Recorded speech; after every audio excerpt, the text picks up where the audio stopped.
तो दोस्तों, आज की वीडियो में हम ध्यान पर चर्चा करेंगे। ध्यान, जिसको अंग्रेजी में हम मेडिटेशन कहते हैं। ध्यान एक ऐसी प्रक्रिया है जो आपके जीवन में लगभग सभी समस्याओं का हल है। सामान्यतः सर दर्द से लेके आत्मा से परमात्मा का मिलन ध्यान के द्वारा संभव है। आज जो हम जीवन शैली जी रहे हैं उसमें जितनी भी समस्याएं हैं उन सभी का हल ध्यान है। लेकिन इस विधि को समझने से पहले हम ये समझेंगे कि ध्यान क्या है और ये किस प्रकार कार्य करता है और ध्यान का वैज्ञानिक महत्व क्या है। तो ध्यान एक ऐसी विधि है जिसके द्वारा हम अपने मन और मस्तिष्क को कुछ समय के लिए विचार शून्य बना लेते हैं। विचार शून्य मतलब थॉट लेसनेस, यानी कि हमारे माइंड की एक ऐसी स्थिति, एक ऐसी स्टेट जिसमें हमारा माइंड थॉटलेस होता है, यानी कि उसमें कोई विचार नहीं होता। इस स्थिति को ध्यान कहा जाता है। इसीलिए ध्यान कोई प्रक्रिया नहीं है, ध्यान एक स्टेट है, एक स्थिति है।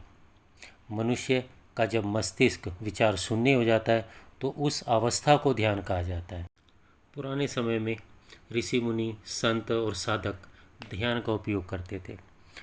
समय के साथ ध्यान की विधियों में कुछ बदलाव भी आए हैं। मूलतः ध्यान का उपयोग प्राचीन काल में तपस्या करने के लिए साधकों के द्वारा उपयोग में लाया जाता था। लेकिन आज हम ध्यान का उपयोग मुख्यतः मानसिक और शारीरिक समस्याओं से छुटकारा पाने के लिए करते हैं। ध्यान जो है कई प्रकार के होते हैं। मुख्यतः ध्यान की जो विधियां हैं लगभग 100 के आसपास है और आवश्यकता के अनुसार इनका उपयोग किया जा सकता है। ध्यान मुख्यतः जो हम विधियां इस्तेमाल करते हैं उसमें सहज ध्यान, विपश्यना, त्राटक और तीसरी आँख पर जो ध्यान होता है, ये मुख्य विधियां हैं। लेकिन आज केवल सहज ध्यान का प्रचलन अधिक है। सहज ध्यान के अतिरिक्त अन्य ध्यान की विधियां भी हैं जो विशेष परिस्थितियों में साधकों के द्वारा उपयोग में लाई जाती हैं। ध्यान सिद्धियों को प्राप्त करने का एक माध्यम भी है, यानी कि ध्यान के मार्ग से ही, ध्यान से ही बहुत सी सिद्धियाँ भी प्राप्त की जा सकती हैं। लेकिन वो हमारा सब्जेक्ट नहीं है। हम मुख्यतः ध्यान के इस बात की चर्चा करेंगे कि आज के समय में किस प्रकार हम मानसिक और शारीरिक समस्याओं से छुटकारा पा सकते हैं। तो चलिए अब ये समझने का प्रयास करते हैं कि ध्यान किस प्रकार कार्य करता है, किस तरह से हमारी समस्याओं को हल करता है। तो चलिए ध्यान को हम विज्ञान के अनुसार, यानी कि विज्ञान के आधार पर समझते हैं। तो जैसे कि हम जानते हैं कि हमारे शरीर में मुख्यतः 2 प्रकार की गतियाँ होती हैं। पहली ऐच्छिक, जो वॉलेंट्री एक्टिविटीज़ होती हैं जिन पर हमारा नियंत्रण होता है। दूसरी अनैच्छिक गतिविधियाँ होती हैं, नॉन वॉलेंट्री, जिन पर हमारा कोई प्रत्यक्ष नियंत्रण नहीं होता। इसी प्रकार हम अपने शरीर की गतियों को और 2 भागों में आगे विभाजित कर सकते हैं। पहला बाहरी गतिविधियाँ और दूसरी आंतरिक गतिविधियाँ। हमारे शरीर के अंदर जितनी भी गतिविधियाँ होती हैं वो सारी आंतरिक गतिविधियाँ होती हैं, जैसे भोजन का पचना, रक्त संचार इत्यादि। इन पर हमारा नियंत्रण लगभग न के बराबर होता है। जबकि जो बाहरी गतिविधियाँ होती हैं उन पर हमारा पूर्ण नियंत्रण होता है, जैसे हाथ हिलाना, बोलना, चलना। हम ये भी जानते हैं कि छोटी से छोटी गति के लिए भी हमारी शरीर की ऊर्जा का व्यय होता है, यानी कि जो एनर्जी है वो वेस्ट होती है। यहाँ तक कि सोचने में भी एनर्जी वेस्ट होती है। अर्थात अधिक गतिशीलता अधिक ऊर्जा के नष्ट होने का कारण भी है। यानी कि अगर सिंपली हम समझें तो हम जितना ज़्यादा गतिशील होते हैं हमारी शरीर की एनर्जी जो है उतनी ही ज़्यादा यूज़ होती है, और हम जितना कम गतिशील होते हैं उतनी ही हमारी ऊर्जा या एनर्जी की बचत होती है। और ये बची हुई एनर्जी जो होती है यही हमारे ध्यान का आधार भी है। यदि हमारे शरीर की जो एनर्जी है वो बचने लगे और बचकर इकट्ठा होने लगे, यानी कि उसका संचय होने लगे, तो ये प्राण ऊर्जा में परिवर्तित होती है और हमारे शरीर की नई संभावनाओं व योग्यताओं का विकास आरंभ कर देती है। जैसे कि हम हिंदू धर्म के अनुसार भी कहते हैं कि ये प्रक्रिया जो है चक्रों को सक्रिय होना कहलाती है। यानी कि जैसे आपने सुना भी होगा कि हमारे शरीर में 7 चक्र होते हैं। तो 7 चक्र काम तब करते हैं जब हमारे शरीर में प्राण ऊर्जा बढ़ती है, और प्राण ऊर्जा तब बढ़ती है जब हम बेसिकली ध्यान करते हैं, जो कि ऊर्जा को संचय करने का एक माध्यम भी है। लेकिन सामान्यतः सामाजिक व्यक्ति के लिए ध्यान का अर्थ केवल तनाव से मुक्ति होता है। आजकल जो भी लोग ध्यान की तरफ आकर्षित होते हैं वो बेसिकली जीवन में अपने मानसिक और शारीरिक तनाव को कम करना चाहते हैं। इसलिए हमें पहले ये समझना आवश्यक है कि ध्यान किस प्रकार हमारी फिजिकली और मेंटली हेल्प कर सकता है।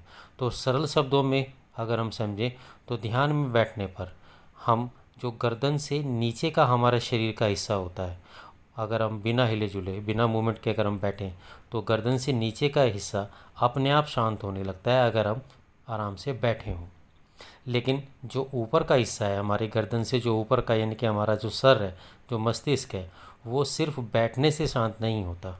हमारा मस्तिष्क जब शांत होता है जब हमारे मस्तिष्क में विचार कम होने लगते हैं, यानी कि विचारों के कम होने या विचारों के समाप्त होने पर हमारा मस्तिष्क शांत होता है।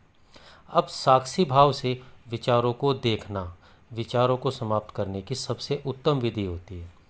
किसी वस्तु, किसी व्यक्ति या किसी आकृति पर एकाग्र होना ध्यान नहीं होता, उसको एकाग्रता कहते हैं। एकाग्रता अलग होता है जबकि ध्यान अलग होता है। एकाग्रता में हमारे विचार समाप्त नहीं होते जबकि ध्यान में हमारे विचार समाप्त हो जाते हैं। इसलिए हम केवल साक्षी भाव से अगर विचारों को देखना आरंभ कर दें तो हमारे विचार धीरे धीरे समाप्त होने लगते हैं। ये एक लंबी प्रक्रिया है लेकिन सरल है। जैसे ही मस्तिष्क में विचारों की संख्या कम होने लगती है या विचार समाप्त होने लगते हैं, वैसे ही ऊर्जा का व्यय बंद हो जाता है, अर्थात हमारी ऊर्जा जो है वो नष्ट होना बंद हो जाती है। और ध्यान रखें, जब हम विचार कर रहे होते हैं तो ऊर्जा मस्तिष्क के कुछ खास हिस्सों में ही काम कर रही होती है, लेकिन जैसे ही विचार समाप्त होते हैं तब वही ऊर्जा संतुलित रूप से सभी हिस्सों में समान रूप से कार्य करती है। जिसके कारण पहला लाभ तो यह होता है कि जिन हिस्सों का हम अधिक उपयोग करते हैं वे शिथिल होने लगते हैं, यानी कि रिलैक्स्ड होते हैं, और जिन हिस्सों का हम सामान्यतः उपयोग नहीं करते उन पर ऊर्जा काम करके उन्हें सक्रिय करने लगती है। इसीलिए ध्यान से हमें गहन शांति प्राप्त होती है। हमारे सोचने समझने की क्षमता में लगातार विकास होने लगता है। तो इसलिए अब हम समझ सकते हैं कि ध्यान का न केवल धार्मिक बल्कि वैज्ञानिक आधार भी है, यानी कि शरीर में विचारों की संख्या को कम करना, जिसके कारण हम अपने आप को रिलैक्स फील करते हैं। तो वैज्ञानिक आधार से भी हम ध्यान को समझ सकते हैं। अब अगर ध्यान विधि को अगर हम समझें तो ध्यान का समय जो होता है सुबह और रात को सोने से पहले सबसे अच्छा समय होता है, लेकिन आप अपनी इच्छा और सुविधा के अनुसार ध्यान को कभी भी कर सकते हैं। अब ध्यान की जो विधि है बेसिकली उसका जो प्रथम या फर्स्ट जो पार्ट है उसमें सबसे पहले हमें क्या करना होता है, पद्मासन में हम बैठकर आंखें बंद कर लें और थोड़े गहरे सांस लेना आरंभ करें। सांस ज़्यादा गहरे नहीं होने चाहिए लेकिन थोड़े गहरे हों। आप सांस को नाभि तक ले जाने का प्रयास करें और साथ साथ संकल्प करें कि आज आप ध्यान में थोड़ा गहरे जाएंगे। इसके बाद दूसरे चरण में हमें अपने शरीर को शिथिल करना, रिलैक्स करना आरंभ करना है। इसके लिए हमें सिर्फ विचार करना है कि धीरे धीरे हमारा शरीर शिथिल हो रहा है, हमारे शरीर के सभी अंग जो हैं धीरे धीरे शिथिल हो रहे हैं, शांत हो रहे हैं। तो जैसे ही आपका शरीर शांत होने लगता है उसके बाद हमें तीसरे चरण पर यानी कि थर्ड पार्ट पे काम करना होता है। अब हमें शरीर के बाद अपने विचारों को शिथिल करना है। तो धीरे से हम अपने विचारों पर ध्यान देंगे और साक्षी भाव बनाने का प्रयास करेंगे, लेकिन ये ध्यान रखिए कि विचारों को आप फोर्सफुली नहीं रोक सकते। आपको विचारों से लड़ना नहीं है, आपको केवल शांतिपूर्ण विचारों को देखना है कि किस तरह के विचार आपके मन में लगातार आ रहे हैं। तो धीरे धीरे ये प्रक्रिया जब आप करते हैं तो विचारों की संख्या कम होने लगती है, विचारों के बीच में अंतराल आने लगते हैं और वो गैप धीरे धीरे बढ़ने लगते हैं। वो अंतराल या गैप जो बढ़ते हैं तो बीच में जो समय होता है वो स्थिति आपकी ध्यान की स्थिति होती है, यानी कि जब आपका माइंड या आपका ब्रेन थॉटलेस होता है तो उसी स्थिति को हम ध्यान कहते हैं। जब आप ध्यान की विधि को लगातार करने लगते हैं तो धीरे धीरे ध्यान आपको समझ में आने लगता है और विचार शून्यता या थॉटलेसनेस क्या होता है वो भी समझ में आने लगता है, और ये जीवन का एक अभिन्न अंग बनने लगता है। जीवन की आपकी समस्याएं जो हैं वो 90% कम होने लगती हैं। अब ध्यान में जाने के कुछ उपाय भी हो सकते हैं जिससे आप जल्दी ध्यान में जा सकें और ध्यान को समझ सकें। तो सबसे पहले तो हम ये समझ सकते हैं कि ध्यान के लिए संकल्प और श्रद्धा की आवश्यकता होती है। साथ में अगर हम व्यायाम करें, एक्सरसाइज जो होती है, सुबह अगर थोड़ा व्यायाम करें, विशेषकर प्राणायाम जो होता है, तो फिजिकल एक्सरसाइज और प्राणायाम अगर हम 10-15 मिनट करें तो उससे भी ध्यान में जाने में हमें सहायता मिलती है। ध्यान करते समय हमें थोड़ा ध्यान रखना चाहिए कि ध्यान एक निश्चित समय पर करें और एक शांत और स्वच्छ स्थान हो जहां हम ध्यान कर सकें।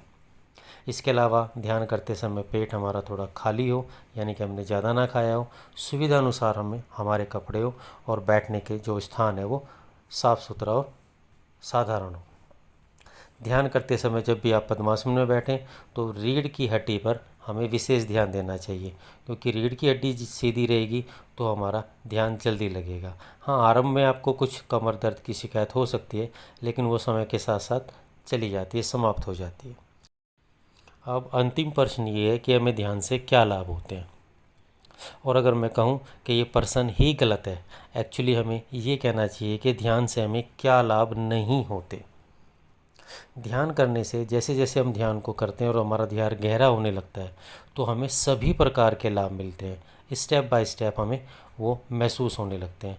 तो ध्यान से सबसे पहला जो हमें फ़ायदा होता है वो मानसिक और शारीरिक जो हमारी समस्याएं हैं, तनाव और जो स्ट्रेस होता है, उससे हमें छुटकारा मिलता है। और शारीरिक और मानसिक जो बीमारियां हैं वो भी हमारी कम होने लगती है। तनाव, हताशा और निराशा, इन सब से मुक्ति मिलती है। हमारी जो याददाश्त है, यानी कि जो मेमोरी है, वो स्ट्रॉन्ग होती है और एकाग्रता बढ़ने लगती है।